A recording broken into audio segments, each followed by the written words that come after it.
Hey. Hello, hello. Is this thing on?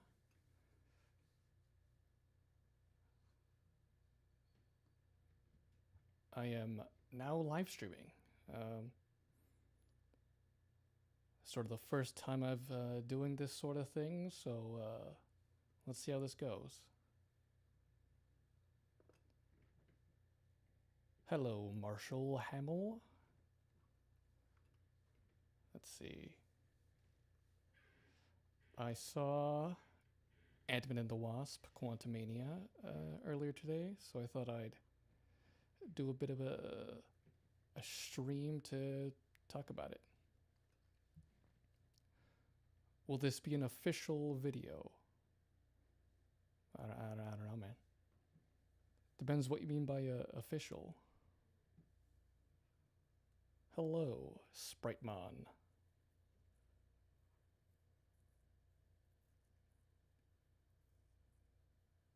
Just gonna give this a minute or two. Things are gonna get going.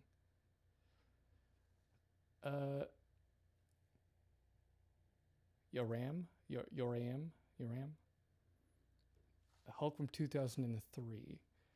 Yeah, I think at some point I definitely want to take a crack at Ang Lee's Hulk. Kind of got a lot of nostalgia for that movie. Don't know when though. Oh, cool! I said Spriteman correctly. Is it normally said wrong? Grand Darkfang for $5. My very first super chat. Thank you so much. Janet unleashes the 31st century conquering man on the world and tells nobody because she is a coward. Yeah, that's a major issue. This movie kind of messes with Janet a bit because definitely she definitely should have told someone about Kang. Not there isn't really any clear reason why she doesn't, and the movie struggles to justify that.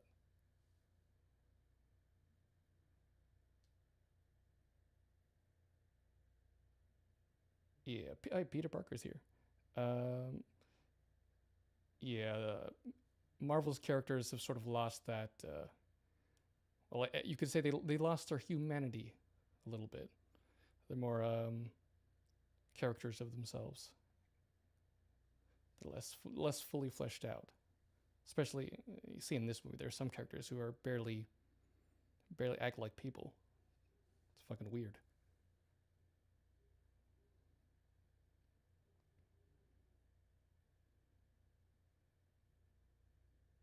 Um, so in terms of like an official review, I'm not sure. I don't plan at the moment to do any official review of Quantumania. Which is partly why I decided to do this live stream. So at the very least, to get my thoughts out and give streaming a try. Although maybe this is a weird movie. Maybe I might want to do like a more in depth official video one day.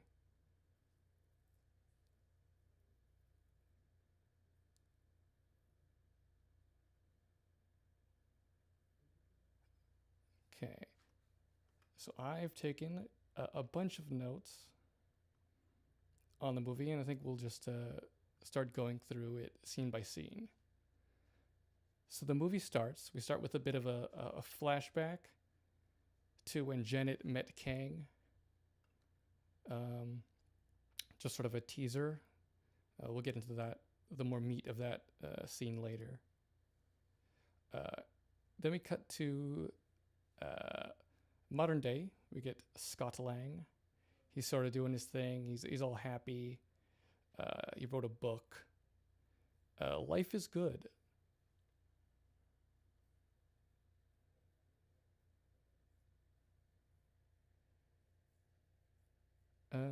Jonathan Majors as Kang. You know, wasn't a fan of him in Loki. I was not. I didn't like how he played the character there. It felt odd and bizarre, especially since he sort of starts as this crazy, manic, wacky guy, and then does this weird turn to a more serious character. Here, I think it's better because he's serious all the way through. He doesn't have to do any weird shifts like that. And I think it's largely helped by the fact that he's actually allowed to be serious, which is kind of surprising. I was surprised how in his scenes they weren't undercut with jokes. Like in Marvel stuff, that's usually how it's done. Even with characters who are supposed to be intimidating villains, they're usually undercut with jokes and stuff. So they actually let him be serious, which I think helped a lot. In terms of the character, I don't have any real strong feelings about him. At least not yet. Waiting for them to do something a little more substantial with him.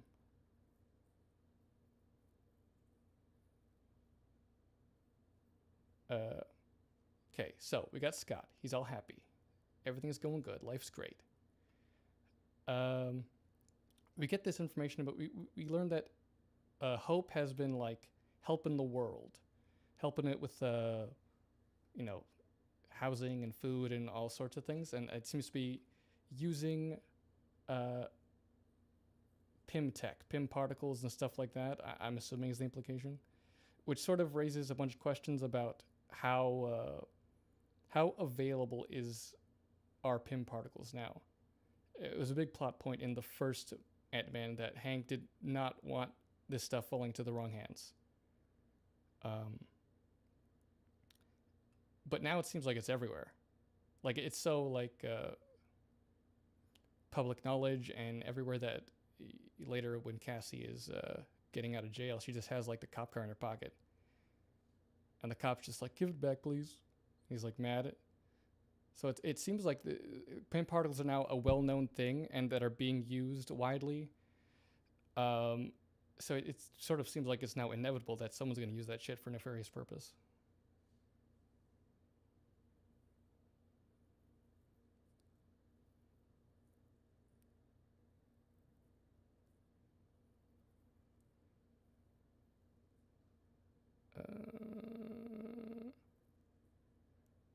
Yeah.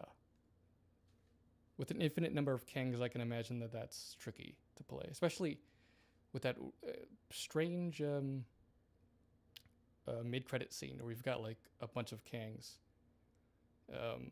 I found that scene bizarre, like unintentionally funny, because of how strange he was choosing to play all those different Kangs. And I would assume it's because he's desperately trying to make it clear that each Kang has its own has his own like personality and demeanor. So he's really playing up the quirkiness of each Kang, but it comes off as, I think, unintentionally funny. Yes, they did recast Cassie. I wonder why. I have no idea why they did that. And apparently, I don't think the original actress knew either. I don't know, kind of bizarre. Yeah, Marvel's really flippy floppy in terms of whether they think it's cool to recast and not to recast.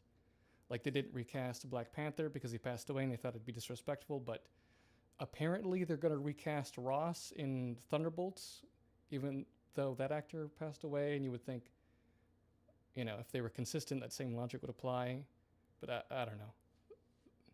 They just do whatever.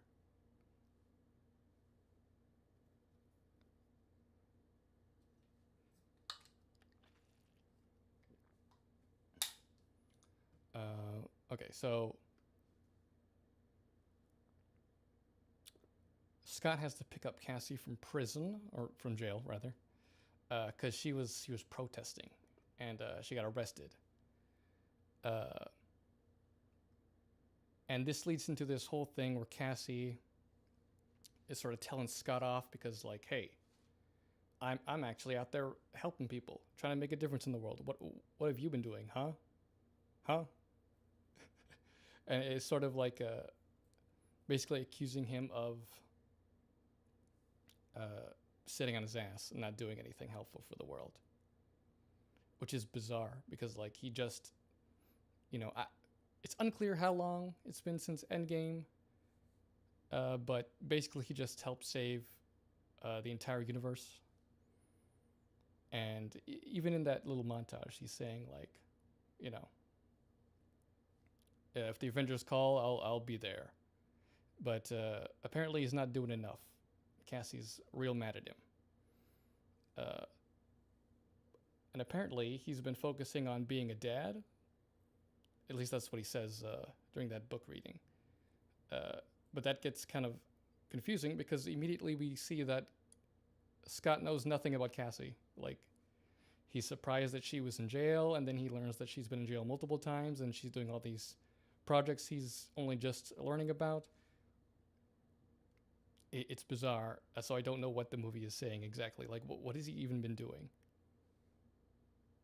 Seems like he's literally been doing nothing, which is strange. 2 years after Endgame? Okay. Well, then he definitely should be doing stuff. Like, I would assume he would be helping out with Hope's deal. Hope's deal. So, both Hope and Cassie, they mention, like, the aftermath of the blip, a lot of homeless and stuff, and so a lot of their work seems to be picking up after the blip, which, and that's, like, really the only mention of the blip in this movie. Like, we're how many movies away from Endgame, and we're still not even really addressing the blip properly? I think the She-Hulk writers said that, like, it's over. We don't really need to deal with it anymore. Which is annoying, because that was never really addressed, and now all the movies want to pretend like things are basically normal again. Even though it wouldn't be. Like, after an event like that, the world should be drastically different. Like, seriously different from our modern day. Especially now that we've got all this thing with the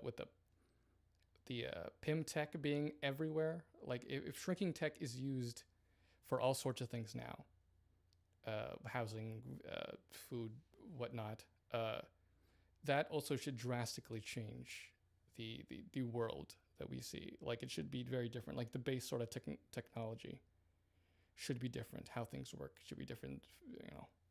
But as far as we're presented, it's just like normal, you know.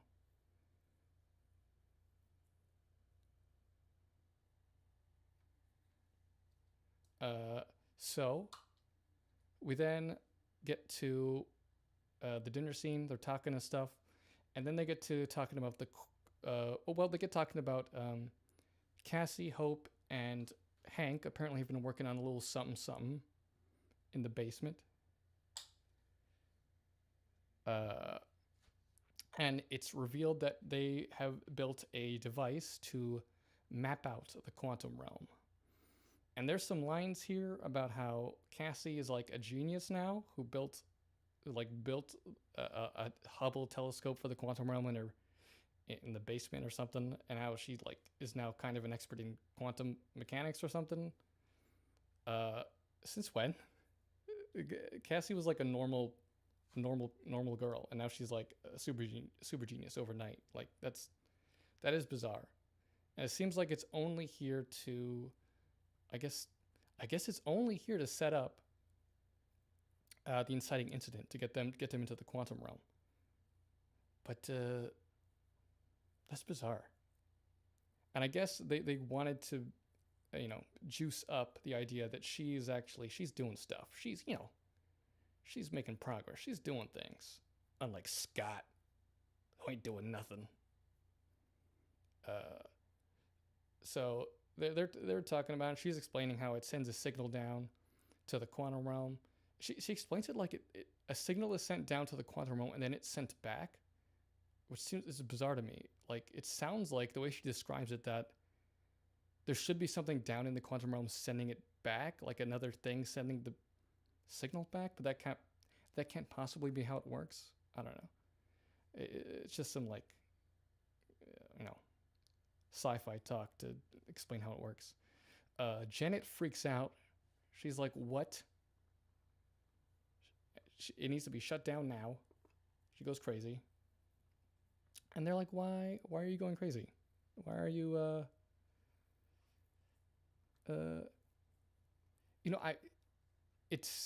I would assume it would have to work something like sonar. But just the phrasing of, I wish I remember the exact phrasing, but it sounded like some sort of thing was happening on the other end before the signal was sent back, the way she was describing it. But maybe I'm just misremembering it.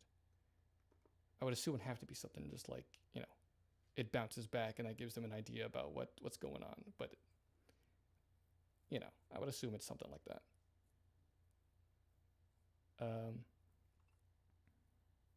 So Janet's freaking out. She doesn't like the idea of sending a signal down to the quantum realm. But what's weird is that I don't understand how this could possibly be new to her. How could they basically build this whole thing basically completely in secret? And the explanation is like, oh, well, Janet, you don't want to talk about the quantum realm. And it's like, okay, but that doesn't mean you don't have to mention, hey, we're building a machine to map out the quantum realm. I don't know how that doesn't come up. Especially if you're trying to probe Janet about info about the quantum realm, presumably to help build this thing. So I don't know how that happens, but apparently they never mentioned it. 3 of them will work on this thing. It never came up. So it gets shut down, but then it gets shut on. It gets turned on again, and they get slurped down. They get slurped down into the quantum realm. They get sucked down, like through a straw. Like they go down to the quantum realm, and this is weird because Janet or Hope is the only one that seems to be able to get a suit on before the slurping happens. Scott later gets a suit on, but it's mid suckage. So basically, Cassie, Scott, Janet, Hank, they should be like dead. You're not surviving that without a suit on. Like that doesn't. There's no way. Like the suit exists for a reason. You can't just shrink and grow without a suit. Plus, you're getting sucked down so small that you don't have access to like oxygen anymore, or and gravity's working differently. Like they should be straight up dead. There's no surviving that. Yeah.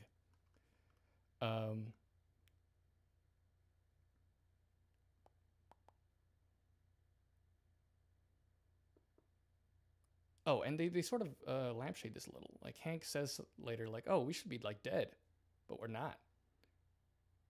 And they never explain it. They just sort of be like, there's probably a reason why, but we don't know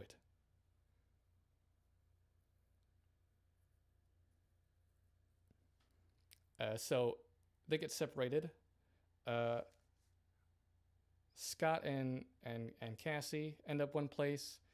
Hank and Hope and Janet end up one place, and also a bunch of really smart ants that Hank had somehow they were intelligent enough to make new tech by themselves. They got sucked down too, and they end up in their own place, and we'll find out where later. So they're separated, but apparently not. They're not separated by that great a distance because they're able to meet up later after a relatively short amount of time, which is kind of bizarre when you think about it. Like you're getting shrunken down to subatomic levels. Like, so the distance between them should be growing at a ridiculously extraordinary rate. Like, so they should be like multiple Earths apart, basically. Like it's, and this is a problem. This is a kind of a bigger problem. It hints at a bigger issue in that characters can be anywhere on Earth, but when they shrink down to the quantum realm, they're all relatively in the same place. So that doesn't make any sense at all, though. Like MODOK, Darren. He's in San Francisco. He's in Cassie's house, Cassie's room, when he gets shrunk down to the quantum realm. But he ends up basically like right where Kang is, somehow. And Janet, when she first shrank down to the quantum realm, she was like above the ocean, messing up a missile, and she's also ended up like, right where Kang is. It's like, it seems like no matter where you are, when you shrink down, you just end up in about the same place. which is bizarre, given that when you're shrinking, you're like the distance between where everything is increases at a ridiculous rate. So it should basically be impossible to like find other people, but apparently not. This movie treats the quantum realm like it's literally like another dimension or another universe that you're like taking a portal to, which isn't actually what it is. It's a place that exists between atoms, but like it would exist in a specific location, wouldn't it? Why does like wherever you are, when you start shrinking, you just get there? Uh, and they play fast and loose with it, where like they separate characters and stuff when they feel like it, like with the ants and Janet and Hope and Hank being all that being separate from where Cassie and Scott are going. They play fast and loose with this.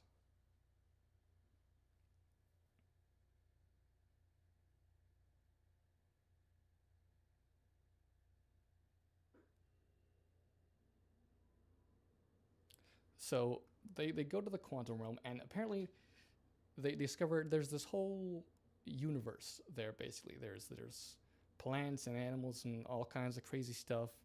And Hank's like, this is weird. I studied this. I studied the quantum realm for a very long time. I didn't see any of this.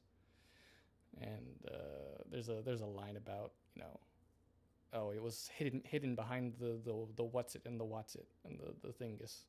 It's like, oh, okay. But the quantum realm, it doesn't make sense, like at all. How is there air and gravity in a place where space and time doesn't exist? At least not in the ways we know it. Like they have air, they have water, they have gravity. Like and gravity seems to be like Earth gravity basically, and that doesn't make sense.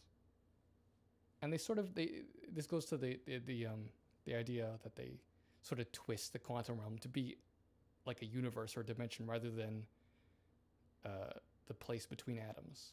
In that, in this movie, Janet describes it as it is outside space and time, which I think, if I'm remembering correctly, it's different from what Hank described it as in the first Ant-Man movie, where he said it's a place where space and time lose all meaning, which is a very different sort of explanation. Hank was basically saying, like, you're so small that, like, gravity and relativity and all that stuff is not affecting you the same way. To a degree where time and space don't function the same. That's how tiny you are. Well, Hope is like, or Janet's like, nah, it's outside space and time, whatever that means. I guess like how the TVA is outside. Oh, is my mic low? I can boost that a little. Let me see.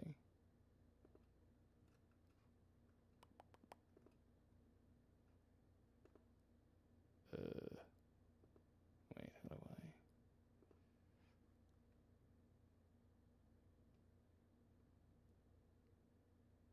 I? Oh, I see.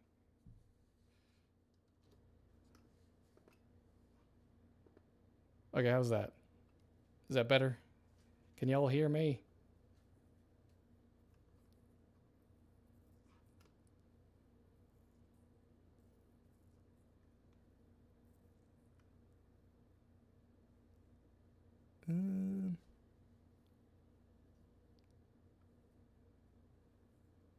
Okay, we're gonna run with this for the moment. So, the quantum realm. It's a weird place. It don't make no sense.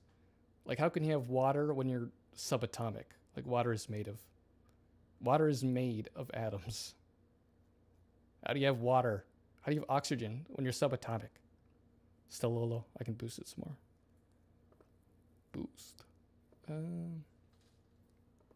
might be a little much. Let me see.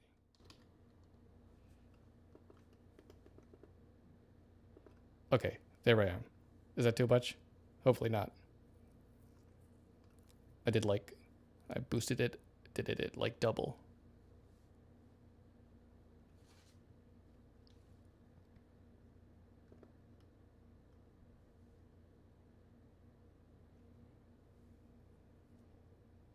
So, Well, you can shrink the water molecules, kind of. This has been a problem with Ant-Man since the first movie, where they explain that the way this shrinking works is that they are decreasing the distance between atoms. They aren't actually shrinking the atoms. So technically, they shouldn't be able to shrink to the quantum realm in the first place since it's subatomic. The actual atom sizes are not changing, just the distance. This is a whole bigger problem where like things you shrink should technically have the same mass. So in the first movie, Hank has this tank on his keychain that shouldn't really work because it should still like weigh the same amount as a real tank, even when it's that small. But it's something that they've always played fast and loose with.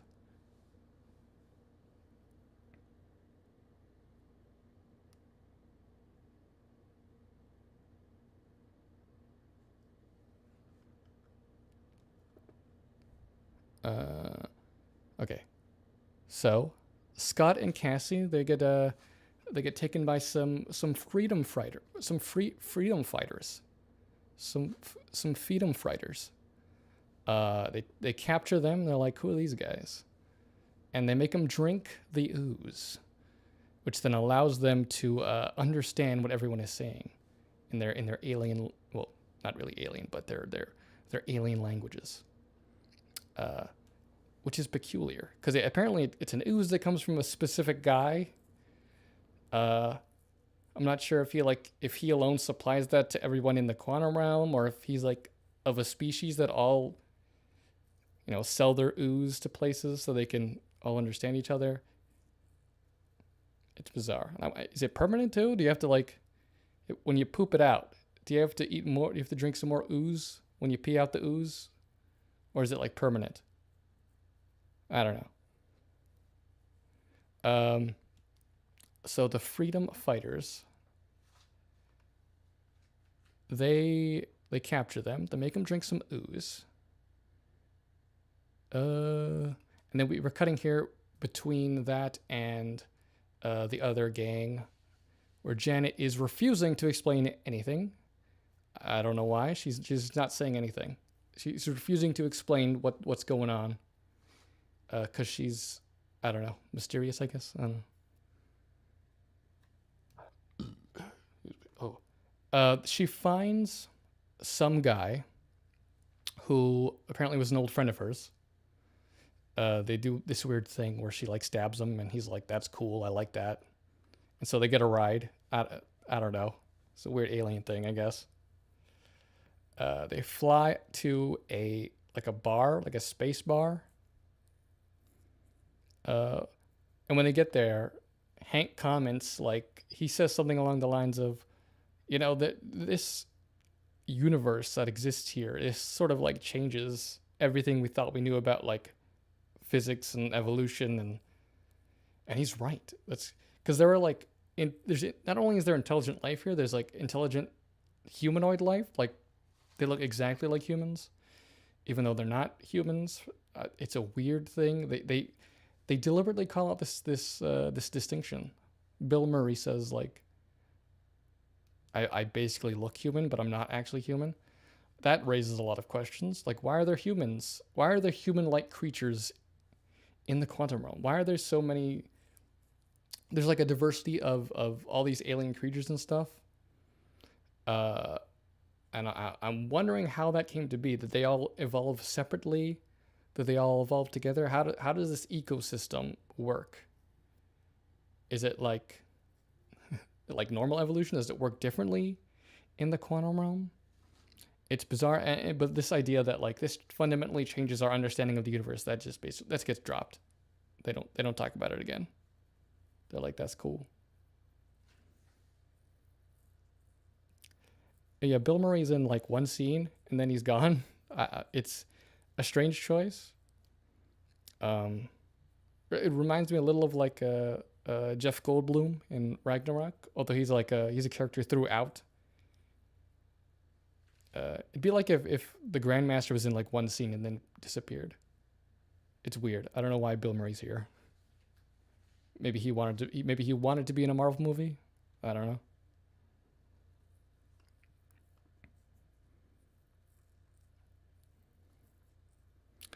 So the Janet goes, contacts Bill Murray. He is pissed at her, so he turns her over to Kang's men. Kang has become like a, well, basically he conquered the quantum realm, so now he's like a, you know, their mad dictator or something. He turns them over. Fight breaks out. They run away. They steal his ship and escape. And Janet's still not explaining anything because I don't know. I just don't know why. So you get a lot of you get a lot of scenes where Hank and Hope are like, "What's going on? Who is this? I don't understand anything." And that's a lot of what they do throughout the movie. They don't have a lot to do, especially Hope.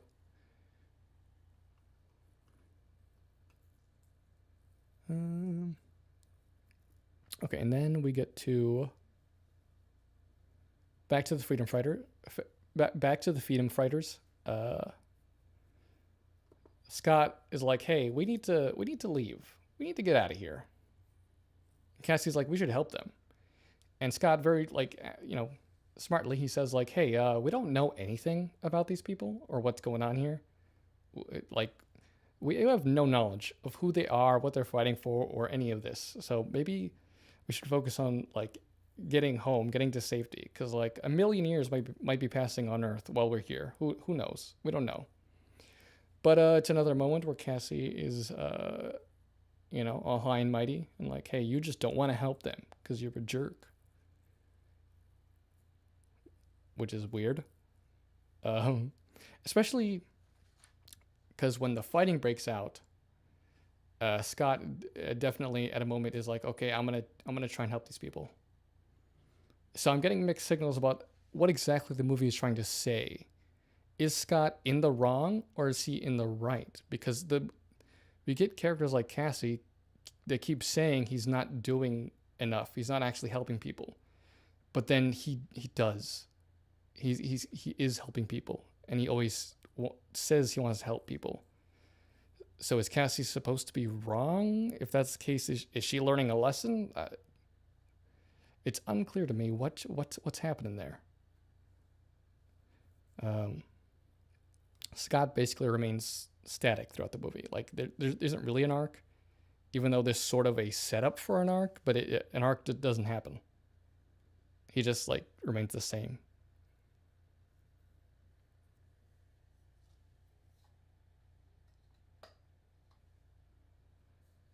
Yeah, Bill Murray might be to get some movie hype. Although I didn't even know he was in this until I'd heard about it like just before I went to see it. So I don't know how widespread that info was, that he was even in it.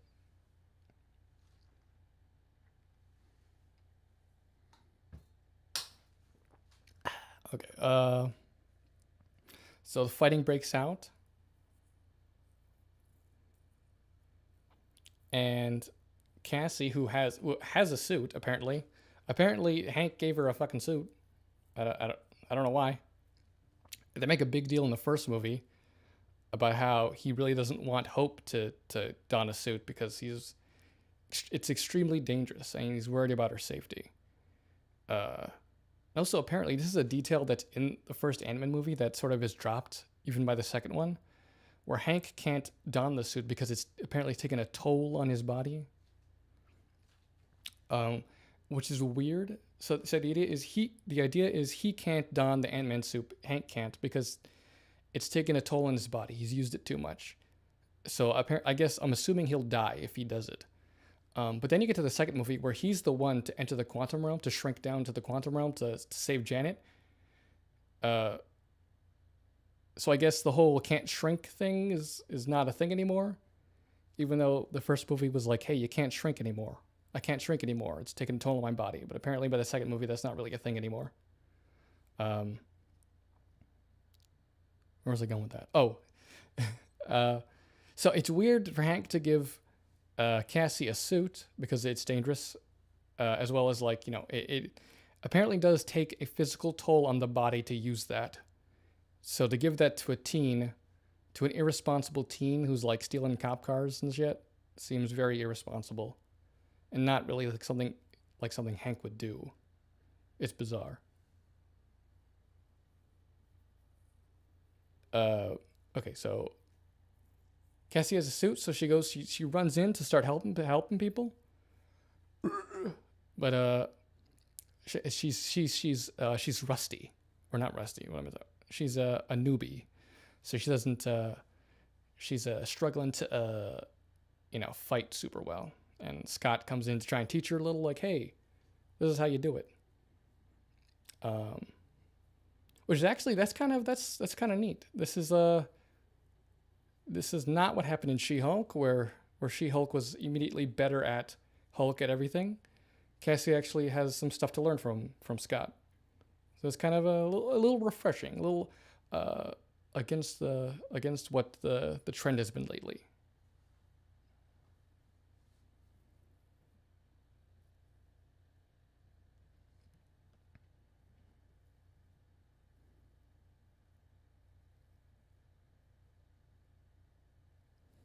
Mm-hmm. So they're fighting, and we sort of stop like mid fight to have this little dialogue between them about like him teaching her the was it shrink and tap, grow and tap? I don't remember what it was. It's kind of awkward because there's a lot of carnage happening around them, and everything just sort of freezes to have this fun little moment. It's a little out of place, you know. And then MODOK shows up, the glorious, the amazing, the awe-inspiring, the MODOK appears and captures them. And he shows up. He's got a mask on. He's real intimidating. He's got a synthesized voice, and then it flips up, and it's a big head. It's a big head. It's I think his name is Darren Cross from the first movie. Apparently, when he got shrunken down to the quantum realm, he got all messed up and misshapen and stuff. And Kang found him and put him back together as MODOK, a mechanized organism designed only for killing. So now he's MODOK. That's his thing now. And he gets mad when he's called Darren. He's like, no, I'm MODOK. Which is kind of strange. I'm not entirely sure what they were going for with that. It seems like they were going for he's got some kind of identity crisis, where he like rejects. They do this later too, where he does not respond to Scott when he doesn't respond to Scott when Scott's using the name Darren, but does when he uses MODOK. So he's dealing with some sort of identity crisis. I'm not entirely sure what spurred this on, but that's his deal. His face is very goofy. It really is just a face. MODOK from the comics, from what I can tell, I don't really know much about him, but looking at a lot of the art for him, they go for this very menacing, very stylized face. Well, in this case, they decided to just slap someone's face on there with no. Well, I guess they stretched it a little. They stretched it, but other than that, it's just a dude's face. I think this would have been a cool opportunity to do a really cool like puppet or animatronic face. You know, like I'm thinking of, if you've seen Doctor Who, the face of Bo, something like that.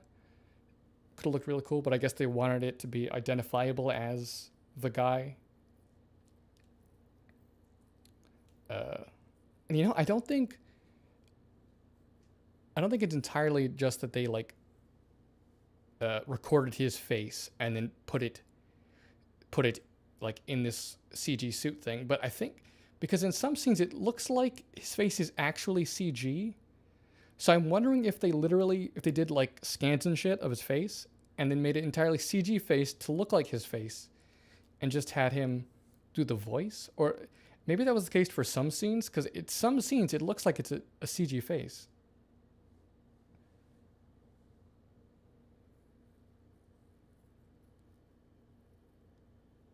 Yeah, they can't. Marvel has not been doing so hot in the CG department lately. A lot of this movie looks not great. There are a select few shots where I'm like, oh, that's kind of neat. I think of some of the Giant Man stuff looks actually all right, but a lot of it looks not great, and it's jarring. Especially there's a bunch of the shrinking and growing stuff that just doesn't look very convincing. And there are a lot of times where they look like they're in front of a green screen. Like they're not blending with the environment at all.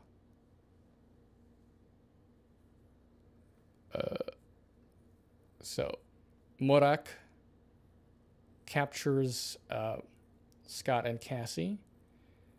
And then I believe it's about now that Janet finally tells Hope and Hank about Kang and that whole deal. So Janet was stuck in the quantum realm when Kang's ship crash landed by her, and they teamed up to try and fix his ship, which apparently is able to travel through time and space.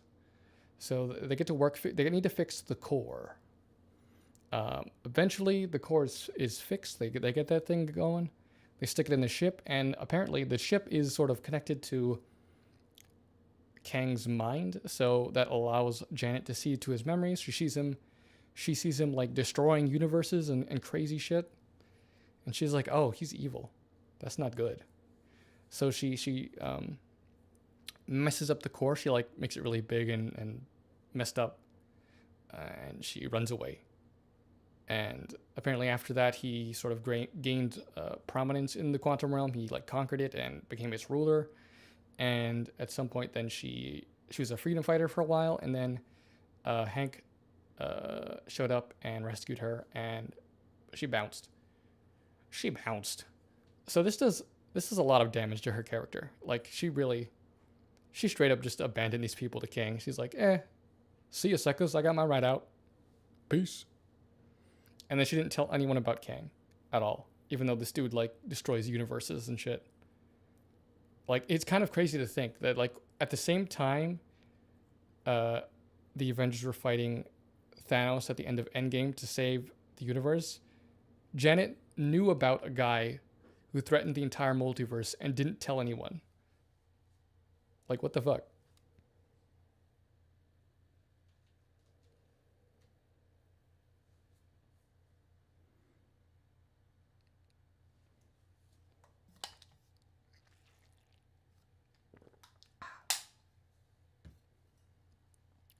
So that's bizarre. And so Janet abandoned these guys that she was helping to fight Kang. She said sayonara, and she left.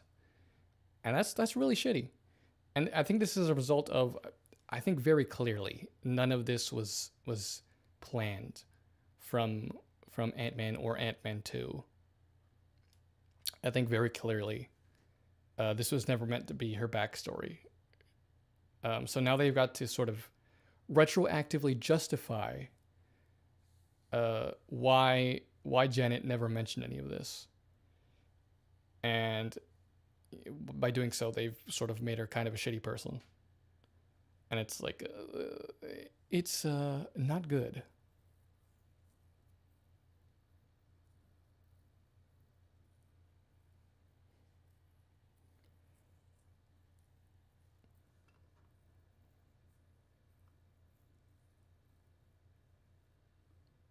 So we get, I think it's here we get more info about his backstory. It might be later, but basically Kang is, he was exiled here by the other Kangs because he was too dangerous. They did not like him, so they exiled him here, and they broke his ship, which is really stupid. If he was so dangerous, why didn't they kill him? Why don't they put a bullet in his head?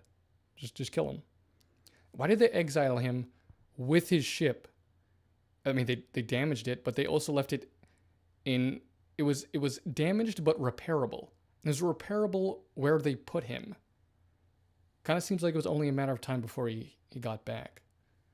Seems like the other Kangs aren't so bright.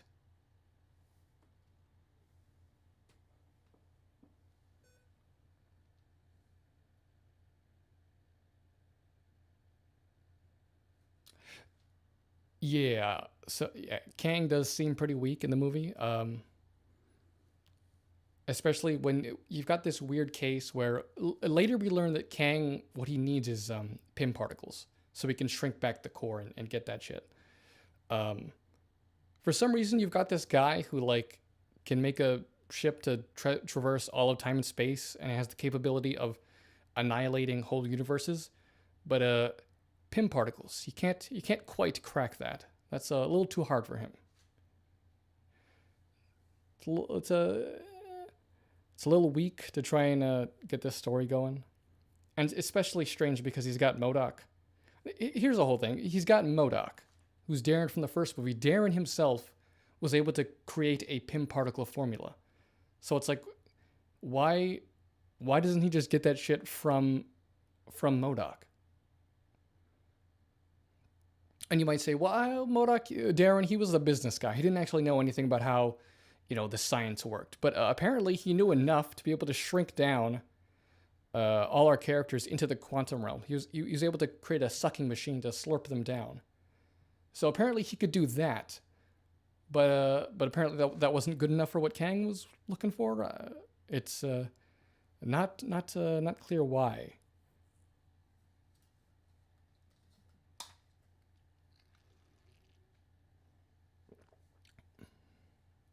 Yeah, and Kang is supposed to be. This is supposed to be, I think, like the dangerous Kang, the one the others didn't like. It he gets defeated pretty easily. Gets squished by some ants, and then Scott punches him.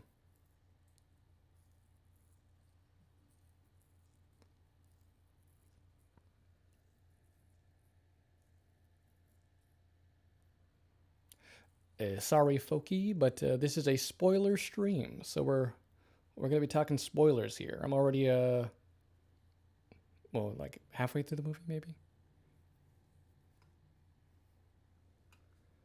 So where was I?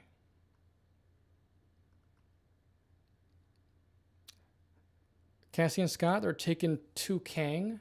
We get a little bit about MODOK's backstory, how he at the end of Ant-Man 1 he got shrunk down to the quantum realm. I'm not buying that he's alive after that. Like you literally have a case where like different parts of his body are shrinking and growing at different rates. Like he's got this big ass head. What happened when his heart shrank to be like itty bitty like that? I'm certain that would kill him. And also when he gets down there, you see his mask is all broken and shit. So he yeah, he's not surviving that. But apparently, quantum realm not that deadly. You can breathe there. Apparently, I don't know. Kang enters the room, and there's this moment where like MODOK tries to say something, and then Kang flips out, like throws him across the room. It's like, "Do not speak when I am in the room." Not even don't speak until you're spoken to. Like literally, don't speak when I'm in the room, bitch. All right, which is weird. Like how did these characters communicate if like MODOK's not allowed to speak when he's in the room? That's not sure about that. And this is clearly meant to like set up the turn that we get from MODOK later in the movie. Which is so weak. It's literally like Kang is mean to him, and that's basically the impetus we get later for him to turn against Kang. But I don't even know why Kang is doing this. Like, why is Kang flipping out when he just talks? Like, I don't understand that. He doesn't really act that way with anyone else. He just flips out. I guess he really doesn't like MODOK.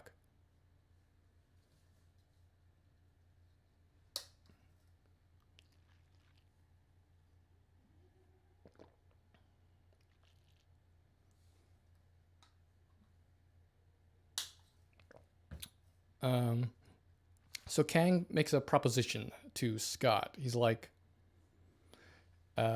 he wants Scott to help him get the core of his ship back, and in exchange, he alludes to being able to grant Scott the time he lost with his daughter, which is interesting. I believe it was in the first trailer, maybe it was the second, But that line from Kang is given a lot of prominence. Like it made me think that that would be a large part of the movie. A large part of Scott's motivation would be he really wants to get that time back that he lost with Cassie. But not really. Like this is the first time it's brought up, and Scott basically declines the offer, and so he has to basically threaten to kill Cassie to get him to buy into the deal. So that is not really a thing, not really any significant part of his motivation.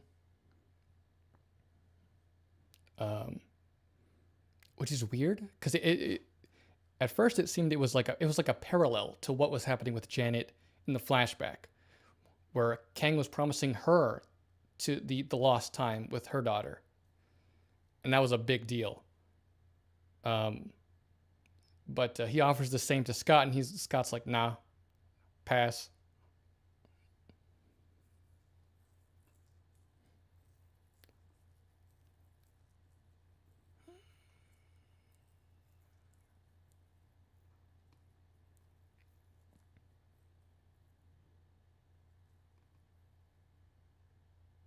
So then we get to they go to the big ass core, the bigged up core.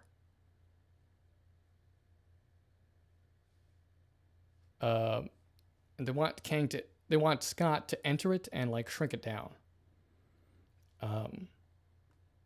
So he shrinks down and he enters I think what they call like a possibility field or a probability field. He starts duplicating into different to multiple versions of himself that are like they describe it as Schrodinger's box and he's the cat. So he sort of, it's like that Rick and Morty episode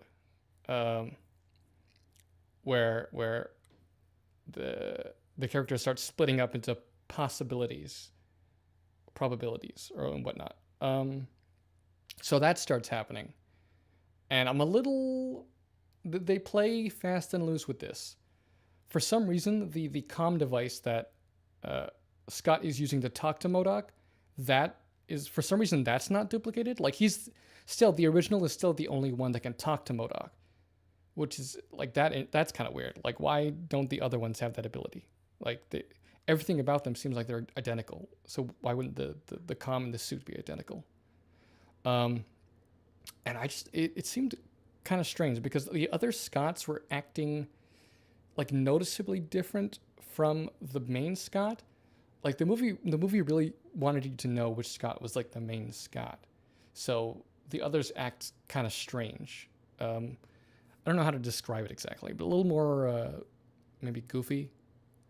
So we start splitting and splitting and splatting into all sorts of different versions, and then they have this gag where like a Baskin Robbins Scott appears, which is all kinds of confusing. Like I don't know what they were going for with that.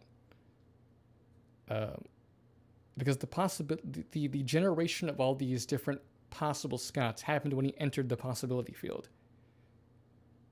And it seems like the Baskin Robbins Scott could only exist if the possibilities split off like all the way back in Ant-Man 1. It seems like it was a not well thought out gag. They like the joke, but it doesn't really gel with what they're doing.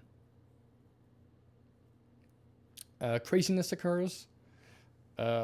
Scots are running everywhere. It's all craziness, and then at some point we get to this weird thing where the main Scott starts to like control the other Scots like ants. Like it's very close to what he did in the first Ant-Man when he starts controlling the ants. I believe in that movie he did the thing where he put his hand to his temple and like made the ants do what he wanted.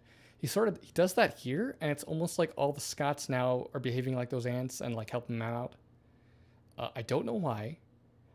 It's unexplained, an unexplained mechanism. Like I don't know why they're behaving like ants in that case. I don't know. He just says like we all have the same goal. It's like okay, but like just a minute ago you were all arguing about who was even the real Scott.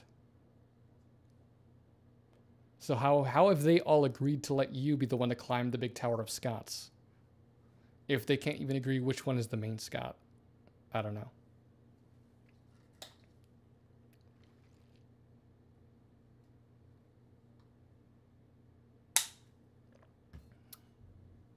And with the Baskin Robbins Scot, if we're gonna go that far back, I feel like there should be like a lot more variety and a lot crazier variety of Scots. Like, you know, maybe one where he's in a prison uniform, maybe because he got thrown back in prison in that like version of events, or you know, stuff like that.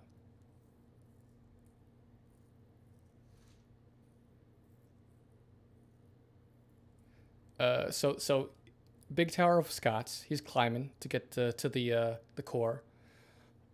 He's having trouble, but you know, Hope uh, flies in with her possibilities and helps him seal the deal.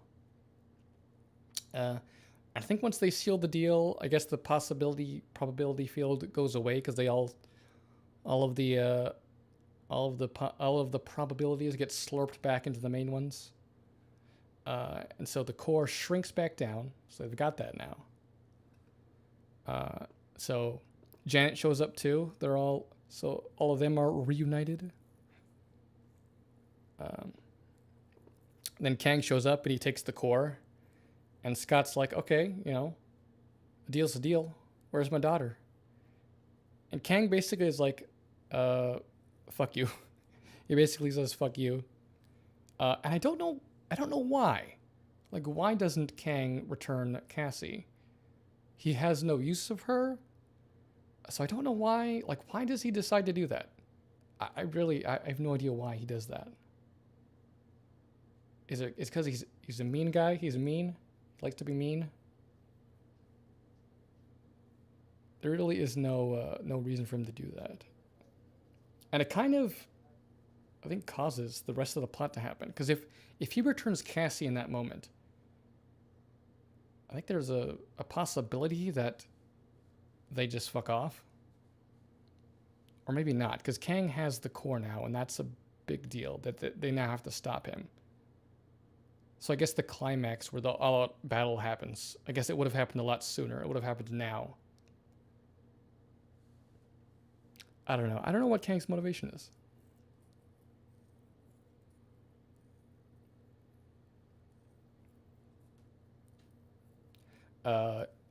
Yes, Pablo was good. We talked a little bit about Kang, how he doesn't seem not very impressive. Yeah, kind of a letdown. Not too intimidating, especially when he's supposed to be the biggest and baddest Kang. Like the other ones banished him or exiled him because he was so bad. But you know, I'm not seeing what they saw. So, Kang has the core, and I think he grabs Janet, and they go through a portal, and they're gone. At the same time, Hank is in the ship, and he gets attacked by MODOK, and the ship crashes. And then he's helped out by giant ants. Giant ants help him, and they help repair the ship.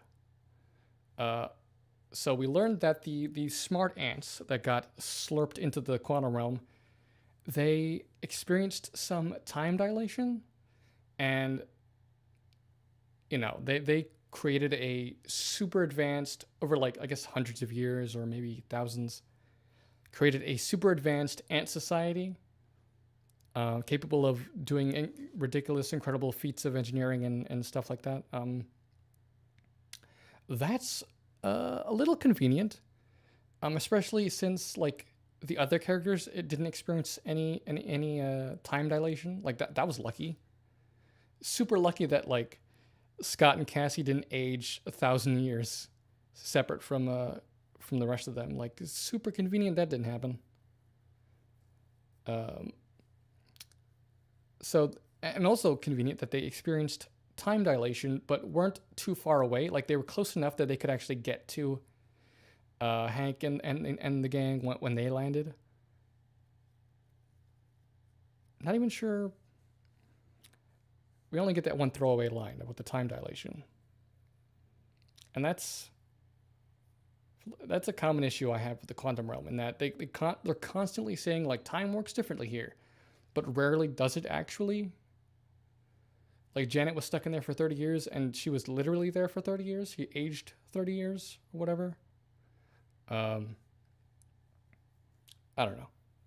They're very wishy-washy with that rule.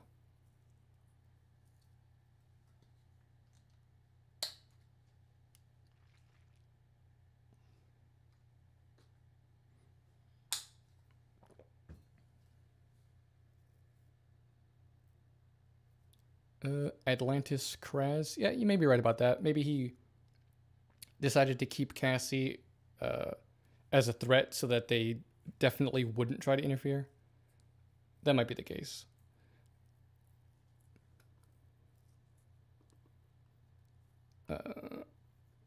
So Cassie is captured. She's being escorted by Kang's men, and then she like uses her shrieking powers and stuff to beat them up and escape. Why did they let her have that? Why did they let her have her suit and all her gadgets? That's seems really dumb. You know, it's like locking up a criminal and letting him have his gun. That's like maybe not smart to let your prisoner have the tool they need to escape. And this is really dumb on Kang's part, and sort of allows her to free and rally all the freedom fighters, which is not good for Kang, because that is largely what leads to his defeat.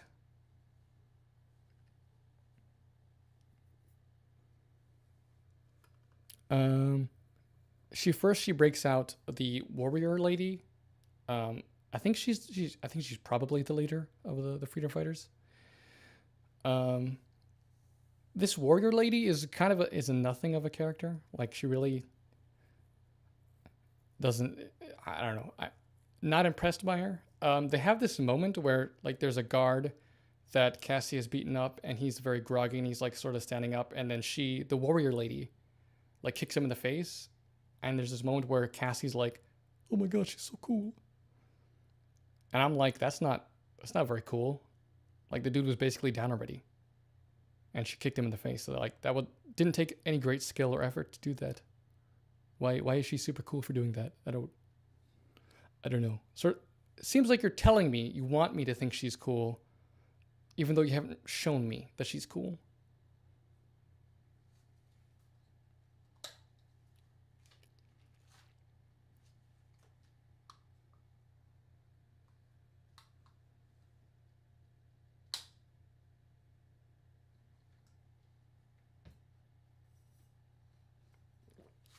Yeah, there's a lot of nothing characters that they kind of have like a gag.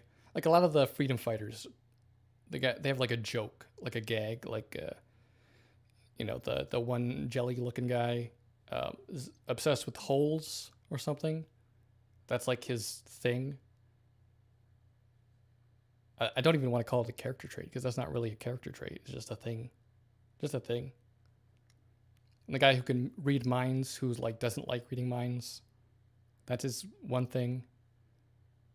Doesn't really tell me anything about him other than that he's annoyed at reading minds.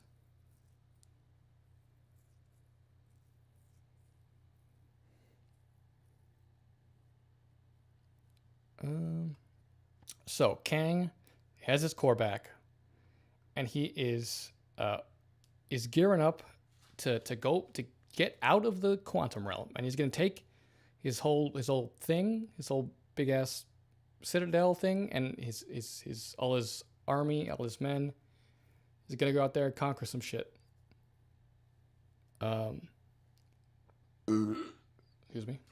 He starts giving a big speech, becomes a big holographic head to give a big speech, and that gets like intercepted by Cassie.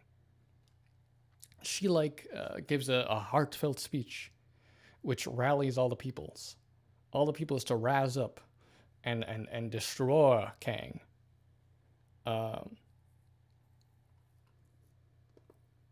So that happens, and now Kang has to deal with all the freedom fighters and I guess the civilians and stuff that he's oppressed or whatever.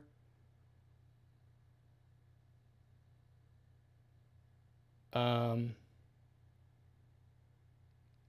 I think that's another weakness of the film is that we don't know anything about these people, about the quantum realm society and the people that live here.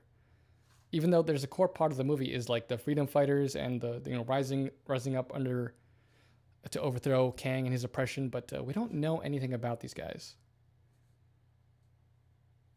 We know nothing. We know nothing about their society, about like day to day life, or what sort of specific treatment they face, what sort of specific oppression they face. Just that there is.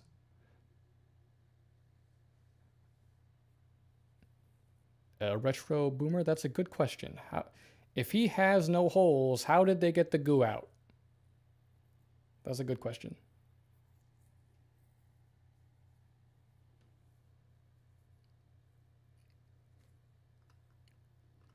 I think it's around this time that Scott turns super giant. This brings up a weird thing about the shrinking and growing that they're doing here. Do the same rules apply as normal? Because I remember in Ant-Man 2 and in Civil War, Scott grows giant, but it causes side effects. Like gets very like tired and he doesn't feel great. He gets some bad side effects, and I feel like they're sort of hinting at that happening here as well. But what's weird is that even when he's growing giant here, he's still actually like ridiculously tiny. He's still subatomic. He's not actually growing very big. But for some reason, the shrinking and growing seems to still like up. It seems to be relative. So like when he shrinks down to the quantum realm, he now has a new baseline size, and so when he shrinks, it's still relative to what his base size is, and when he grows, it's still relative to that too. And it brings up a whole lot of questions about should he still be feeling like those giant side effects, because he's not actually giant, he's still subatomic. And it brings up a lot of questions about how exactly the shrinking and growing works. Like, is it taking like a does the suit know like the baseline of what quote unquote normal size is supposed to be,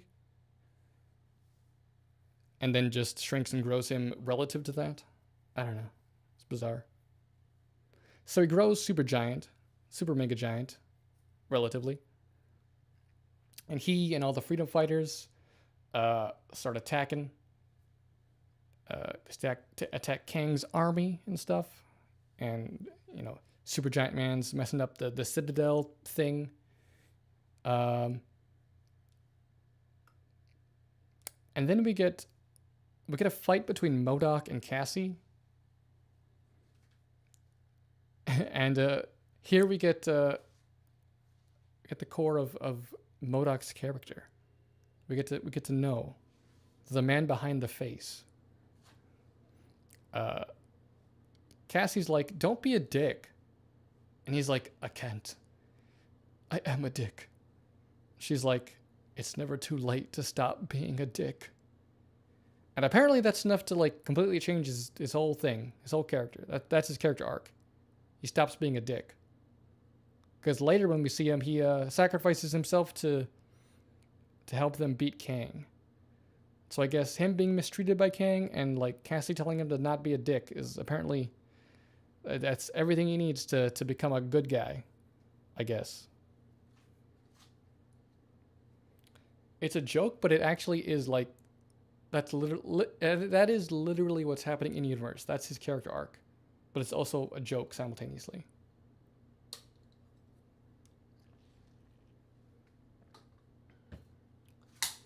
Which makes me think back to Darren's character in Ant-Man 1.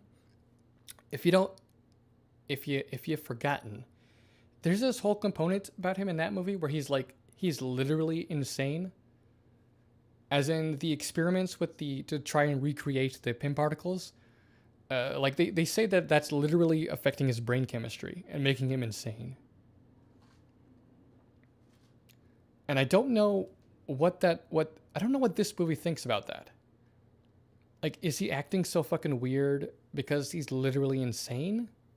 Or are they like, no, he's not insane, he's a dick. Like, I feel like if you wanted to redeem this guy, you might need to address the you know, the literal insanity. That might be something to address.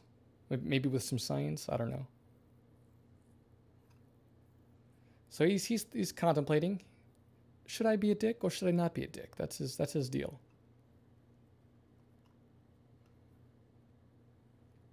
So Giant Scott smashes Kang's big thing in 4K. So that prevents him from leaving with his army and shit. And I think this is when Kang gets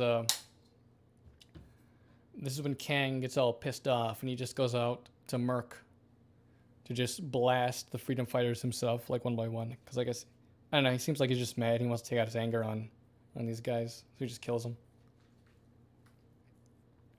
And that's enough to push back the freedom fighters.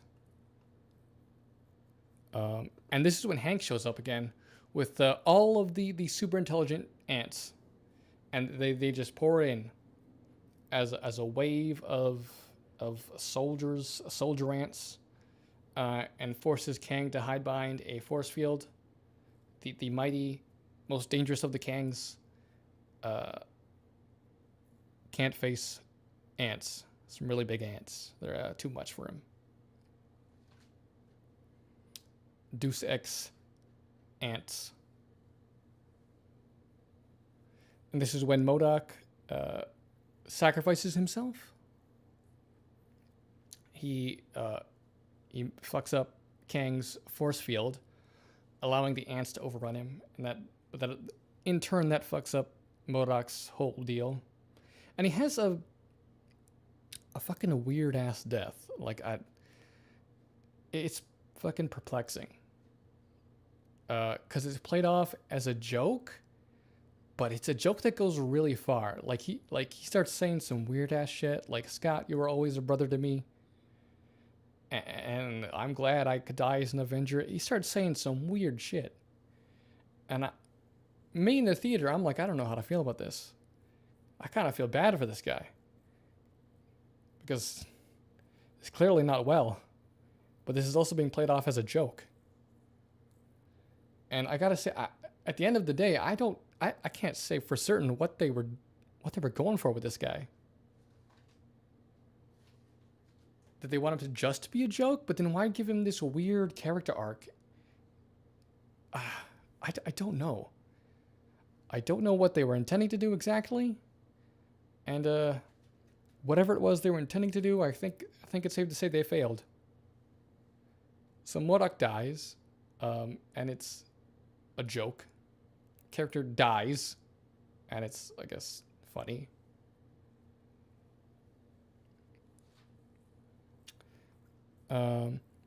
So then they go and they use the core to they open a portal back home, which adds to this idea where they're treating the quantum realm like it's just like another universe that you could portal through. But that's not what it is. It's a really tiny place. You can't just portal out of there, because then you'd still be really tiny and you wouldn't actually be going anywhere. Because the quantum realm is it's still technically in the same place they were, just really tiny. So I don't know why they have just like a portal, unless I guess the portal's growing them. That's a bizarre way to depict that. So they all go through the portal, and Scott's the last one. He gets jumped by Kang, and they fist fight. Kang's very mad, and he's gonna fist fight Scott.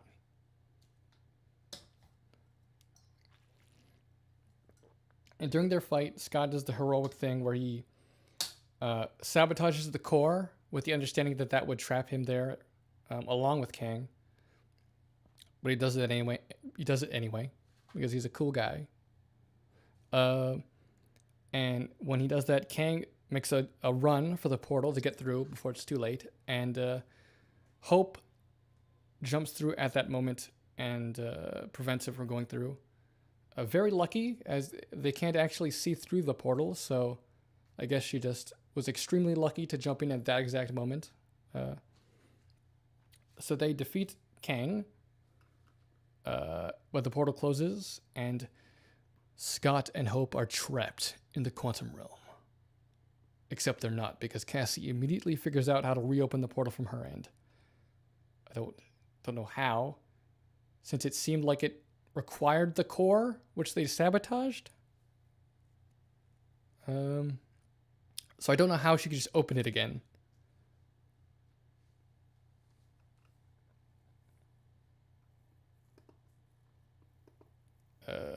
It's like a fake out, but it's so quick that it barely allows time for the fake out to even occur.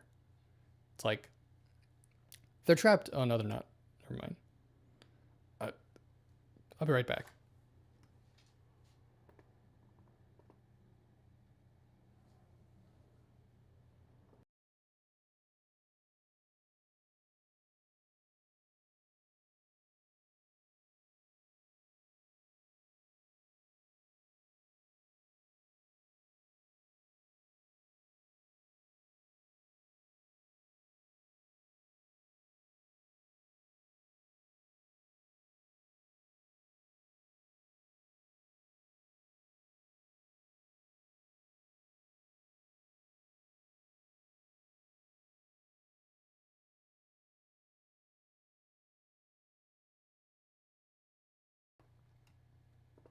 Okay, I'm back. Needed to get some water for my parched throat. So we get the fake out, which is immediately resolved because Cassie can somehow recreate the portal, even though the core was required for the portal, but whatever. And Scott and Hope, they get back home, and all's well. So now we get sort of a call back to the start of the movie. Scott is all happy, he's chilling. Then they have this moment where he has a realization with his inner monologue, where he's thinking about, did they really beat Kang? And then he starts thinking about how Kang was saying stuff like, if he doesn't get out of the quantum realm, some really bad shit was gonna happen. Then he's like, wait, did I just doom everyone? Like, am I responsible for like killing everybody? But then it's just dismissed. It's like, it's probably fine. Which I think is another moment that could have been really interesting to dwell on what they did exactly and what the unintended consequences of that would be. But like all things Marvel, it gets dismissed with a joke. Haha, it's funny. I guess it's also supposed to serve as foreshadowing for the multiverse saga to come.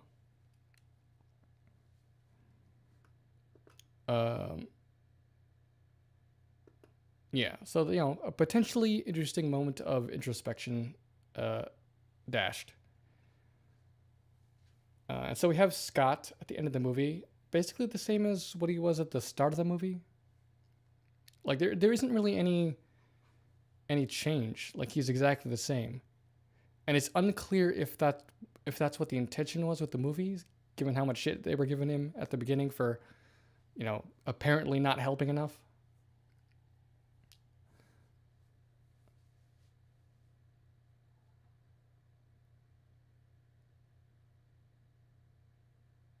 And then we get so that's the end. And then we get our mid credit scene, which is we get a whole bunch of Kangs showing up to be like, hey, we gotta discuss some shit, because they heard about what happened to the other Kang, and some people, I guess people are becoming aware of the multiverse, and that's the thing they're concerned about. and they've got like hundreds of Kangs all gathered in one place, and it's kind of silly. Whenever the movie tries to do like multiples of the same person in the same room, it always looks bad. Like with the multiple Scotts in that probability scene before, it did not look convincing at all. Like it was very, very apparent that the whoops, very apparent that a weird effect was happening, and I find it the same here. It's very, especially when you get to the crowds of Kangs. I don't believe at all that they're that these are distinct people in the same room.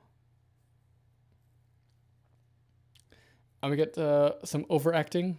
I think earlier in the stream I mentioned, I think that what the actor was trying to do probably was give each Kang a very distinct personality. But because he has like no time to do it, he literally just one scene to get that across, to make all these different Kangs distinctive. He has to go very over the top with each character. Like giving this one a really weird voice, or this one a really pronounced accent, stuff like that. Comes across kind of silly.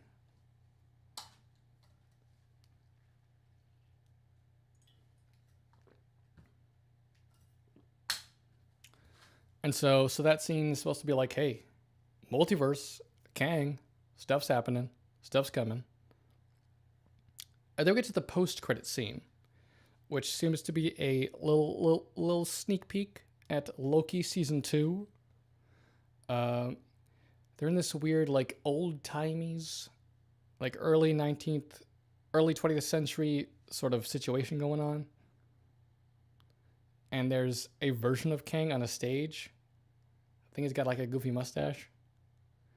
And in the crowd is Loki and Mobius from the show Loki. And apparently we're building off of what happened at the end of that season, where Mobius is sort of, somehow he's become clueless about what's going on, and Loki's trying to explain some shit to him, trying to explain that this guy is bad news. Not clear. Not gonna say no idea, but it's not clear what's happening in this scene. But I guess we'll get the full context once Loki season 2 drops. And that's the movie. It's strange, and I wouldn't say, it's, we've had worse, especially recently. Usually in these sorts of movies, with Marvel lately, we would have expected Scott to get humiliated and sort of beaten down by other characters and stuff. And there's a little bit of that. Where characters are mad at him for not doing his part. But, they still show him a decent amount of respect, especially compared to like Hulk, for example. That dude just gets completely shat on in She-Hulk. And Scott doesn't get entirely that treatment. He gets taken seriously. He gets to do some cool stuff, especially at the end. He gets to make the sacrifice play, gets heroic moments and stuff. He gets to be more competent at the Ant-Man stuff than Cassie, and actually teach her some stuff. So the main thing with Scott is that this confused arc or no arc thing that's going on, where they've set up this idea that he's not doing enough, but then nothing changes because he actually is doing stuff. And it's not clear what we're supposed to draw from that. Like, is Cassie wrong? Or is it Scott? Scott didn't really change his behavior in any way. He's doing what he's always been doing. And it doesn't really get addressed explicitly.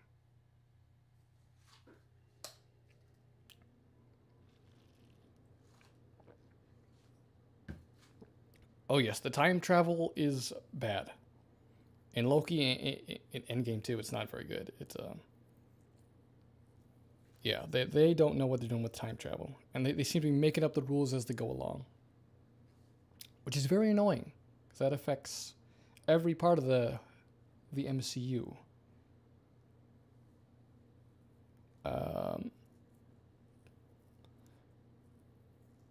So the focus of the movie was we focused a lot on the quantum realm, which I think they did a very bad job at whatever it is they were trying to do with quantum realm. I don't know.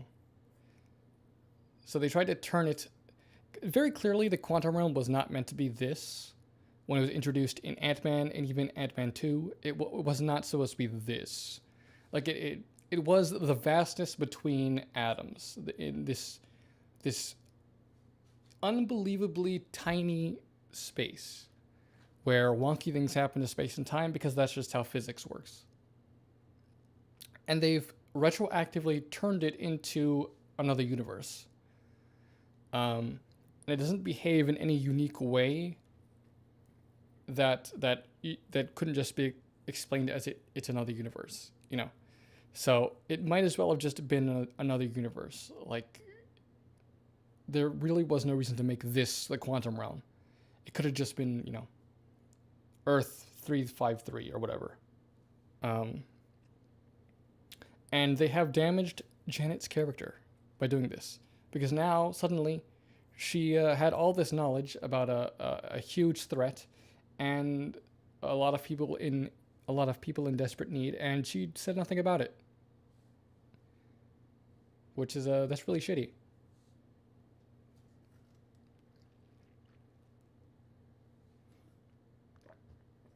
And then we got other characters.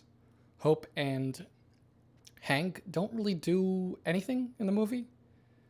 Like, Hope really has nothing to do. Like, she saves Scott on 2 occasions, and that's it, really. She has nothing else to do. And her name's in the title. Her name's in the title, and she got nothing to do. Hank Hank has a little bit to do. I mean, he's sort of involved with the setup with the ants, the ants ex machina. But for the most part, he doesn't really have anything to do either. He's just along for the ride. And then there's Cassie, who's a confusing character. At the start, we sort of established that, yeah, she wants to help people. And so she's doing all this stuff. But at the same time, she's berating her dad, Scott, for not doing enough, even though the dude just, like, saved the universe. Apparently that's not enough. Acting all high and mighty. And then they sort of very casually are like, hey, she's now, like, a genius with quantum mechanics. It's like, what the fuck? When did this happen? This was not a thing. You just, and it's not really a thing again. I guess at the end it's a thing, where she's somehow able to open the portal again, but that doesn't make any sense. And in terms of her arc, can't really say. I don't really know what her arc is. I guess her arc is treating her dad more nicely, but I don't know exactly what she learned that changed her attitude toward her dad. Like, as far as she knows, as far as she's concerned, like, he's still not doing as much as she would like to help people. So I don't know. I don't know. I don't know. Then, like, everyone else is just a nothing character.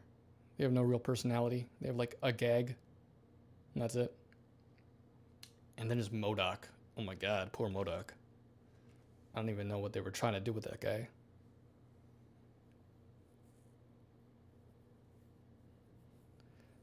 And then we got the introduction, or the reintroduction of Kang. This version of Kang.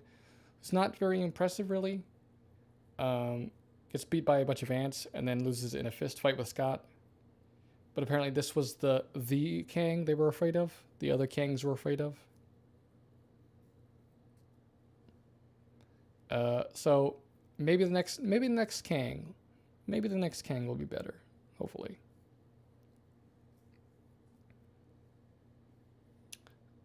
And that's it. That's the movie.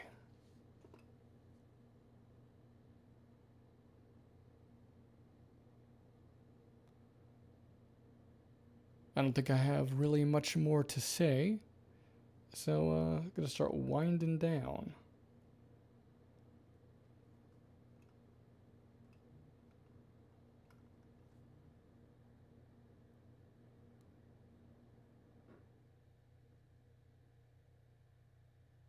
yeah, gonna end the stream here, guys. I think this was a success.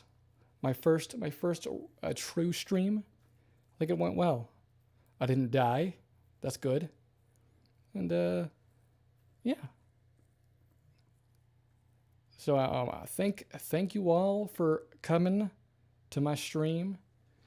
In terms of what I've got in the works, working on my Avatar review, working on writing that up. I think I'm definitely going to want to cover Loki season 2 when that drops.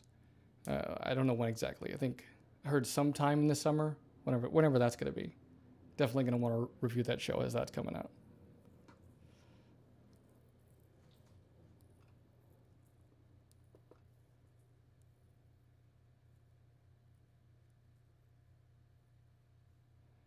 So thank you all, and to all... Oh, more comments. Wait.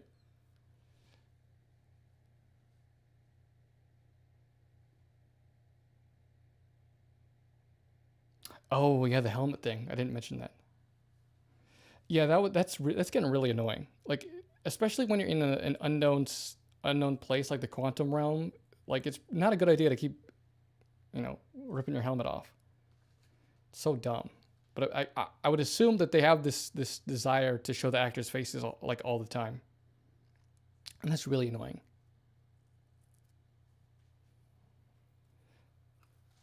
So thank you all. I'm gonna end the stream here, and I consider this a win. This stream.